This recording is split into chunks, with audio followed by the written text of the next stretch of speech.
Alright, game of the day. I broke my rule, okay? I was supposed to not get addicted to PvP or play it too much. However, yesterday, I basically spent the vast majority of the day that wasn't the stream and stuff, playing PvP and watching Deep Space Nine clips. So, but there was some logic behind it.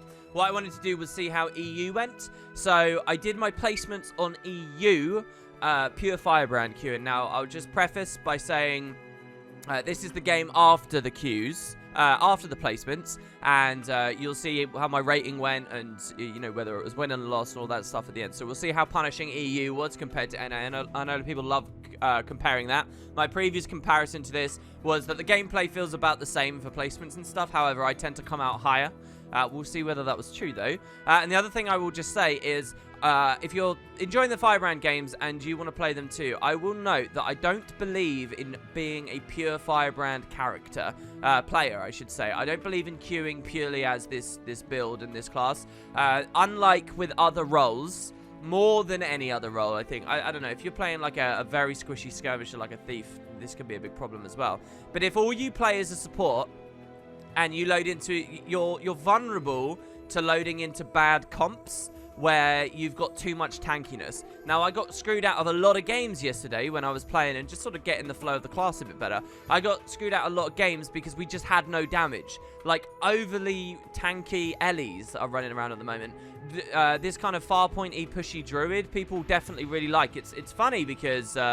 back around Christmas, that was a really, really popular flavor of the month build. Everyone was on druids, super sustainy druids, pushing the side nodes, and that's come back in full force. I'm not quite sure what patch really changed that, but how everything else has shifted, there's a lot of that around. So what I'm trying to say is I got screwed out of a lot of games just because we did no damage. Games that run out the clock, right, or come into the last 20 or 30 seconds, and you have 0 deaths, and you have like 600,000 plus heals, but your team has lost because you've just been slowly grinded down and you're on 300 points and they're on like 450 or something. Happened to me a lot. So really... you want to be able to identify that before you come in and swap. And that is like sort of an extra layer that I think you do have to play with and understand and acknowledge on builds like this. There is, of course, a problem with overlapping with too many squishy builds, and, you know, you don't want to have 3 people that are good at decapping and stuff, but not necessarily team fighting. There's bad comps. There's all kinds of bad comps. But I think if you're it's very easy to suddenly have a 2 defensive comp, because this is all you're playing.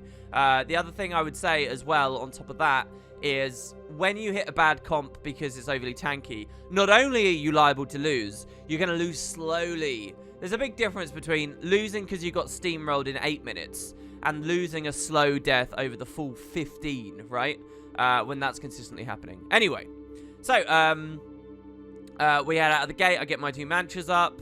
Not using F1 for that. A lot of my games, I basically hold that completely now, and I don't bother. You don't need the quickness for those opening mantras. It's fine. Another combo as well. I don't know whether I'll pull it off on this game, but is quickness Mercy.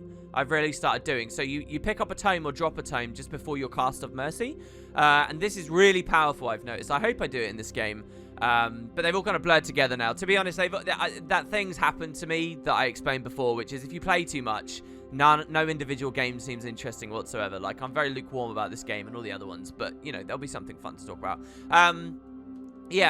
Quickness Mercy is excellent. And the thing is, the play style with Mercy quite often as well is you kind of can tell someone's getting cleaved out, so you're going to, like, walk away from them. And in that time walking away, you can always prep yourself for that quickness. It's just ridiculously strong. And I can't believe it took me until like my 5th game yesterday to realize that was such a potent combo. Anyway, so yeah, we take some CCs. I'm holding back a little bit here because I want them to jump in. And obviously I don't want to get blown up. I also want to stay with my Soul Beast. I drop some mantras on him. Keep the Empower up. Take a dodge roll to heal him. Go into my F3. Pop the 5. Give him toughness, protection, all that good stuff. Now here I can see projectiles. We drop the bubble. Some of these games are amazing. Like, there's loads of Deadeyes and stuff around at the moment, and just camping F3, chaining bubbles is the most hilarious, fun aspect of Firebrand in current meta right now for me. Anyway, so people are getting... My guy's getting low, so here, watch. Do I do it? Do I do a Quickness Mercy? I got a guy that's really low. He's renewed focus.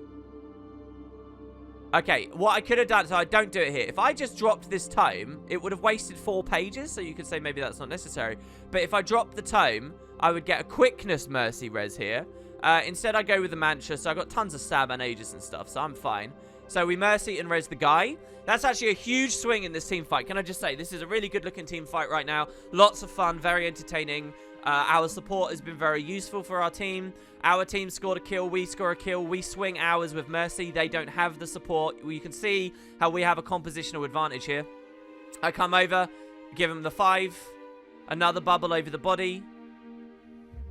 More might, and this is a beautiful empower. We get lots of our allies with it. Even this thief back here gets some value out of it. With that mercy and that stomp, we basically have won this team fight. It's about being on cleanup crew now. So we're going to push forwards. Yeah, and one of the reasons, so here I went into my F1, because if the guy was trying to kite away, I could have used the CC to interrupt him. I did use it, but he'd already died to my allies. We dropped the 4. We hit the body. That was completely unnecessary. Definitely rot. Listen, I haven't stressed this enough in the commentary. The power behind rotting someone and not rotting them is huge. A lot of you will, like, on an intellectual level, like, have a feeling of, oh, yeah, it could be pretty good to increase someone's respawn by, like, 30 seconds or so. It's phenomenally useful, all right? And especially a rot like that, right? Because you might say, oh, is the risk worth it? You always want to be thinking in terms of respawns, right? So we just wiped several of their players. They're all going to be over there. This is such a low-risk rot.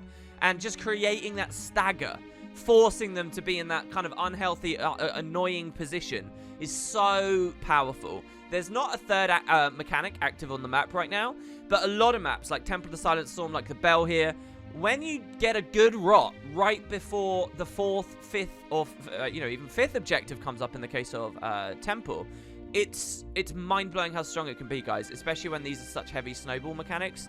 I've always really wanted to, if I had the time or the contacts or the inclination, basically, I would want to organize like a show match with good PvP players that are reasonably well matched and everybody knows are reasonably well matched, but basically have an honor rule which forces one team to rot a lot and the other team to never rot, just to show you guys how dunked one of the team that's not rotting will be. Anyway, so we push back on. Sorry, I'm not really showing. Obviously, here I was staying in mids, and we want to decide what we're going to do. Am I going to push up to the duelist on far? Of course not. He's going to be a low-pressure build, and having Firebrand support in a 2v1 is terrible. Am I going to go all the way back to close? Well, there's a potential there, but remember, we think in terms of respawns. We wiped them on the opening fight, so they're all going to be coming in. I've got my guy at mids. I'm standing around courtyard here earlier, so I can be footloose and ready to see what's going on, but this guy gets attacked, and I know he's going to have multiple incoming, so I'm supporting him. The second he's forced off of the node, I get on to prevent the decap. We try and stand out of the corrupts and whatnot. We're generally okay. We're standing on the edge. You see this? Right on the edge. We're not going any closer to the shade than we have to. Make sure I just do a bit of support. The Soul Beast is off doing his thing. He's got range pressure hitting him, and you can see that the other guy's looking at him too. So what I'm going to do is now push up to support. You can see that he's gone down. I try and res. So here, this is kind of my bad because I was a bit slow. Kind of not my bad because the guy's kiting away from his support in kind of a bad way. There's not much terrain on this map he can use, granted. But I think that the stronger play would have come slightly towards respawn, maybe up around the cliff, and I could have supported him better there.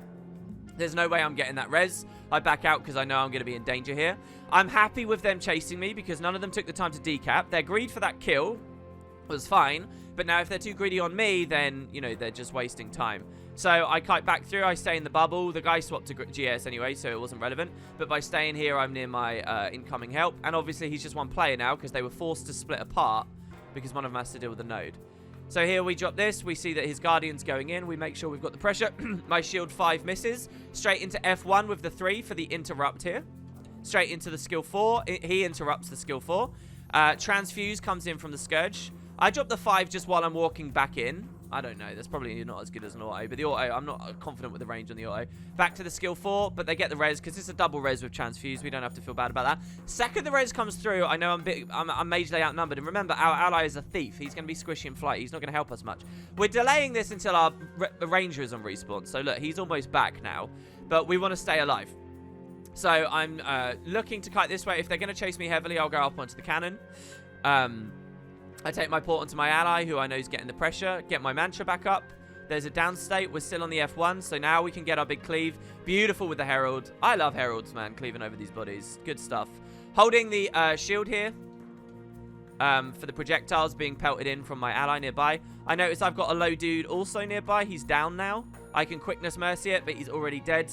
Getting my stab mantra up. The Firebrand mains are probably looking at this raising their eyebrows because they would be more conservative with the last charges and the mantras. That's one of those things that will it would take me a lot of Firebrands to get to. I'm not sure whether season 2 I'm you know, I call this intermediate play, right? And I think it's very fair for me to call this intermediate play because I'm not going to give myself have enough time to really get into the super nitty-gritty minutiae of each class unless we just main Firebrand the rest of the series.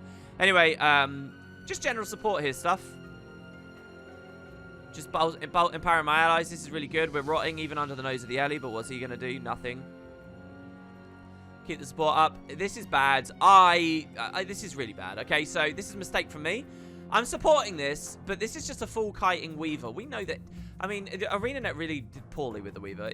There's no pressure. There's nothing, no fear on the board here, right? This guy's just going to be, and he doesn't need my support, and I'm not helping him kill. I should have been watching the respawns, should have acknowledged that a transfuse on this rot that I just complimented might be ready. If I had been more acutely aware of that, I could already be in F1 and ready to cleave that down. So, this is a total mistake on my part here. There's no excuse. I take my pressure over the Scourge because we want to hit him quick. Don't forget, right, like, if he's drained on life force, then it's the best time to hammer him out. Here I'm using the 2 aggressively because there's a good packet of damage on that, by the way. I'm getting pretty good at remembering this. I think it's good even to drop out of a tome, proc your sigil of agility, and go 2 and 4. Not even instantly empowered, just 2 and 4. I think it's been working out really well for me in some of these games. Anyway, so the bell is up, and we've obviously got a race there. I was really concerned we weren't going to get this, but the unrelenting... no, sorry. What's it called? I should remember better. The Shiro port, okay, is going to get him up on the bell with no problem. We've got that merciful intervention issue last time you saw Firebrand to think about. So I'm trying to be much more conservative. If I misclick, it will just cast it on me. So I come all the way up. This is a massive outnumber, but me coming here, I'm hoping one of my allies leaves, basically. And what I need to do is turn and see if there's any respawns coming in. There's not. So bad play from me again. To be honest, this isn't a very good game. I'm only picking this because it's the last one of the day, really. But yeah, so we come up. We CC. I want to use the 2 here, which is weakness. You see, I run it. I was questioning that on the last game of the day. Yeah, this is a weakness applicator. You know, I had some good utilization of it. That's the kind of thing you want to hit on a thief preemptively. That guy goes and caps that. I'd rather he do that. I want to rotate back. It's a bit messy. Bell is still up, and they're going to need me again. There's no way I'm going to cap close. I need to be here at Bell. It's very simple and easy to understand rotation. My guy dips off. The node slightly allowing me to pull up so I can get my staff, my boons and stuff out. We get the full cap. F1 isn't available because I just came out of it. I take the Taunt in the F2 really quickly. Gives everyone Aegis. And make sure he stays. There's another one. And I Aegis with it, but I don't thingy. Here, he was autoing with the staff. Probably trying to generate Shroud. It looked like he was struggling with it before. So here, the Soul Beast as well started shooting. And this was not calculated. I'm reflecting the him. But only because I was doing the staff autos there. So we're fine there. He retargets. I help my friend out. Double mantra. Explode the shield. I'm holding the shield reflect again here, obviously. Because I want the... projectiles to be mitigated. It looks like he's gone unblockable there, though, because he's got the kill anyway. So we take the res. We get our double shields. Here we stab Mercy, because don't want to deal with the pressure, obviously. This guy's down. Again, that's a huge swing there. If my guy got cleaved out, that could have been a rally for them and whatnot. So that's a big moment. And again, I think this really does show the strength of having a support on your... a support on your comp, while the other team doesn't. You see, some of these fights have only gone by a hair's margin, and most of our lead can be accounted to from Snowball resulting from these big wins here at these crucial engagements. And I don't think we would have decidedly won any of them without having just that sudden res, you know. So there's this guy. I get in the middle of them using the shield 5, which I think was a really fun looking play. The guy goes down, though, because the pet interrupts me. So that's fun. I try and merciful to the body, but he blinks away from me. That's why I swing the camera. Now, I know that there's a stealth thief over that body right now. 100%. So, or, no. Yeah, no, he jumped me. That's fine. So here I go into F1 and interrupt over it. Go for a res here. The guy's low, so the odds are very, very, very minuscule. I'll get that. So now I'm really low. Cancel casted my resistance, which was bad. Get the bubble. Now the plan is to do the jumping puzzle. You haven't seen that much in this season just because I'm not playing much fresh air. I don't get much super speed. But I'm going to come up here. They're going to find it really hard to follow me. Now you can even jump around here, but with cripple I won't be able to. So I'm going to stand. Quite impressed that this guy just 100% very smoothly knew to come up to me. Even used his greatsword 3 there. The thief was thrown off though. So this is good. This is excellent surviving here for what it's worth. Not to toot my own horn too much, but we managed to actually stay in the game. I come round and line of sight behind this with the staff wall up the only way up to follow me. There's no way they can get there. I noticed my team's managed to counter cleave. Bit of staff pressure over there. And yeah, we've sustained. So that was good. No death, thankfully. The bell is up. My guy can cap that for free. I know that I'm not needed, obviously, back at that node. We did lose mid for this. My guy's low over there, so I'm going to be looking to help him as soon as possible. He's going to go down. Precasted the Mercy. They're not even looking at me. I'm right out of range there. Quick res. Merciful in.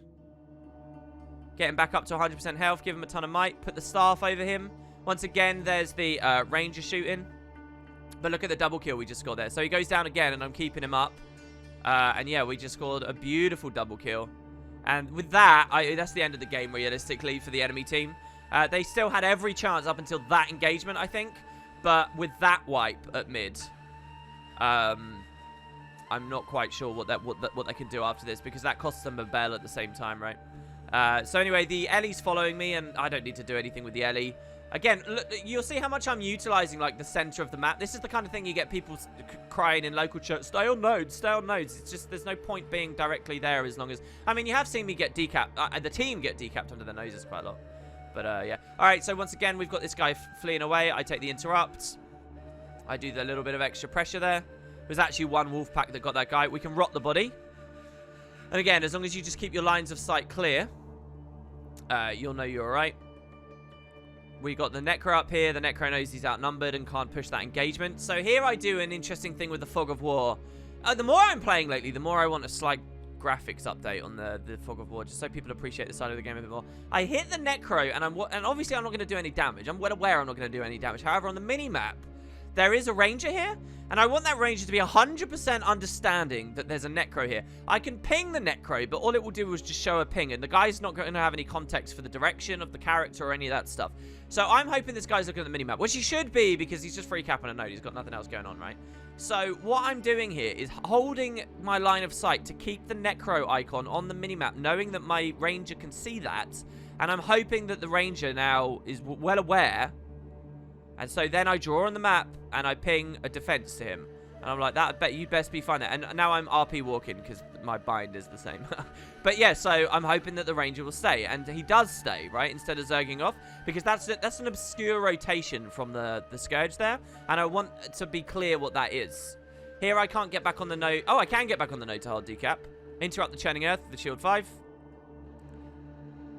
Go for an interrupt to hold him in place. He does the dodge. So we hold mid there with that. The thief on respawn goes to assist at close. You'll notice that there's a bit of a fight here. They're all trying to bypass it to look at that. Using my staff for a bit more swiftness. Could need a quick res here. We don't care about getting full cap. I think a lot of Firebrands right at that point would have jumped straight on the node to try and stop the full cap coming through. It wouldn't be relevant. It would be relevant if they are also at 430. I'd probably think that's a much more important play there. And now all the Scourge is going to do is just attack me for free at that point. But I think that probably would be the play. But because we've got this big cushion, I'll just stay out here and make sure that it doesn't go badly for my team. Because again, all we need to do, we win this engagement, the points score, the momentum we get after it. I don't care about giving them another token 30 points or so, you know. So giving that guy Aegis and all that stuff. Enemy team goes down, back into F1, interrupts, cleave the bodies. It was re-neutralized like straight away. Anyway, this is our entire team here now, and I realized this basically, right? We've zerged super heavy. Bell is going to come up in a second though, and because of that, I know we've won. Even if they decap, and when they decap mid, I just have to stand it for the rest of the game, and that's all I do. Because one of them will push Bell and hold them in engagement at Bell, and all I have to do is just hold this node once we've cleaned this out. So yeah, we kill this guy. Go for a nice quick stomp. All I need is the Aegis. He's not attacking or anything. And yeah, there you go. So that is a win. This is EU, as I said.